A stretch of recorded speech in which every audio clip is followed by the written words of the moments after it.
Mag-open tayo ng Alaska Crema. So, ayan. Iano natin. Ayan. Tapos, ilagay natin dito.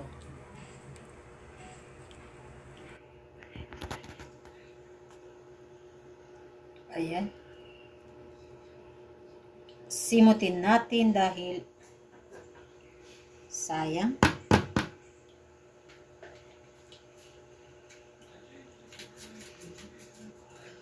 Isunod natin ang mayonnaise. Ladies' choice mayonnaise.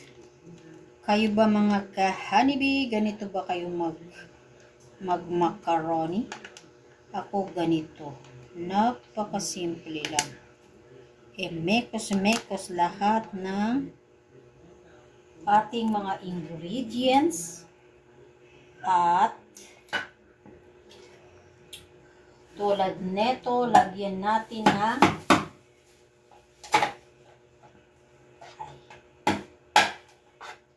lagyan natin ng cow's milk na condensed milk. So, ayan. Ito ay parang, ewan ko ba dito, hindi siya lumalabas. Wait lang po, excuse me. Hindi siya.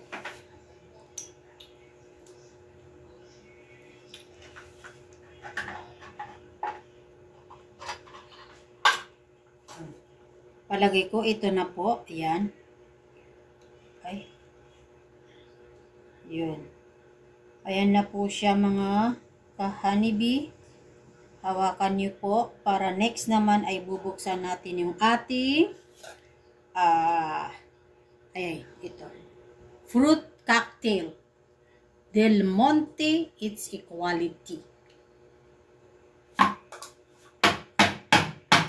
Ay. Wait lang po mga kaibigan, mga ka-honeybee. At binubuksan natin ang ating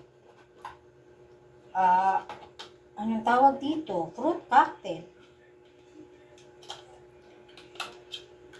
At dahil gusto kong kumain ng macaroni, kaya gusto kong sarapan ng ating ginagawang macaroni salad. Yeah. Itapon natin ang kanyang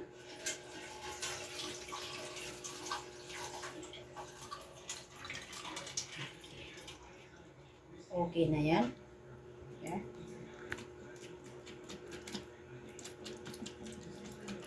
Na po, nilalagay natin. Medyo nahihirapan ako kasi po unti lang yung nabuksan ko sa ating, pero okay lang yan. Kaya pa yan ng ating powers.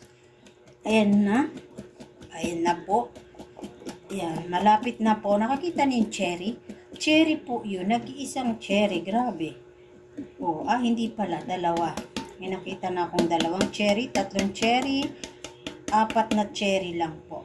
So, I think, yun na lahat yung ating, ayun. So, it's done. Next na ilalagay natin ay itong ating raisins. So, wait lang po, i-mix natin muna bago natin ilagay yun. Mix natin, mix, ganyan. I-mix natin, parang sa pagmi-mix natin sa ating mga mahal sa buhay. Ganyan. Sarapan natin para masarapan din yung ating mga mahal sa buhay. Para masarapan din sila. Pag ito nilagay mo sa ref, kinabukasan ito po ay napaka-yummy. Maganda to. Sa amin ng mga bata pa kami, ito ay nakakakain ka lang nito pag may mga okasyon. Pero sa panahon ngayon, medyo nakakaluwag-luwag. Kaya kahit walang okasyon, ay pwede tayong gumawa ng ganitong mga pagkain pag may budget. So, bigyan natin ng reward ang ating mga sarili sa simpleng ano na to, ganito. Pero hindi pa yan tapos. Maglalagay pa tayo ng ating resins, ganyan. This one. Diba? Lahat na natin to ilalagay para gumanda ang kanyang buhay. Ayan. So, lahat na natin ilalagay. Generous kasi ako kung maglagay nito. Pero yung mga anak ko, hindi sila kumakain yan. Ako lang po kumakain yan. Tapos, meron pang natira dito, 2. Sayang.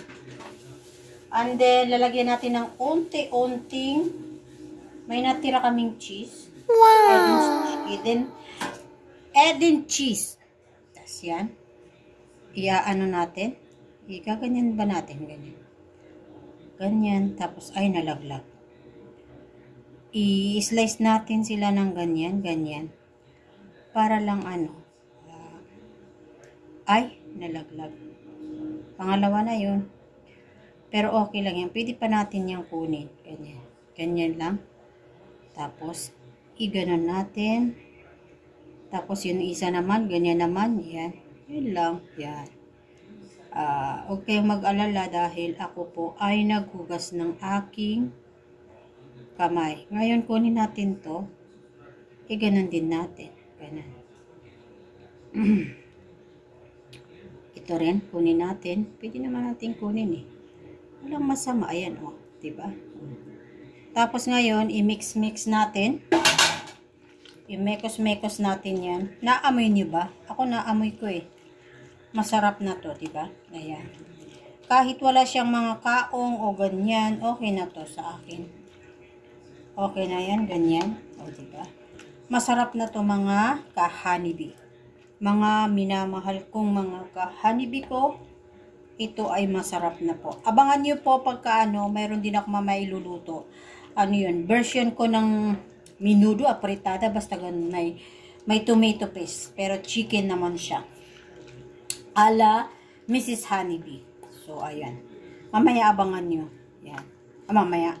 Abangan nyo sa video ko, hindi pala mamaya. Mamaya ko gagawin after this one. Pero ito, yan na. Tikman natin. Kuha tayo ng spoon. Ito. Tapos, tikman natin.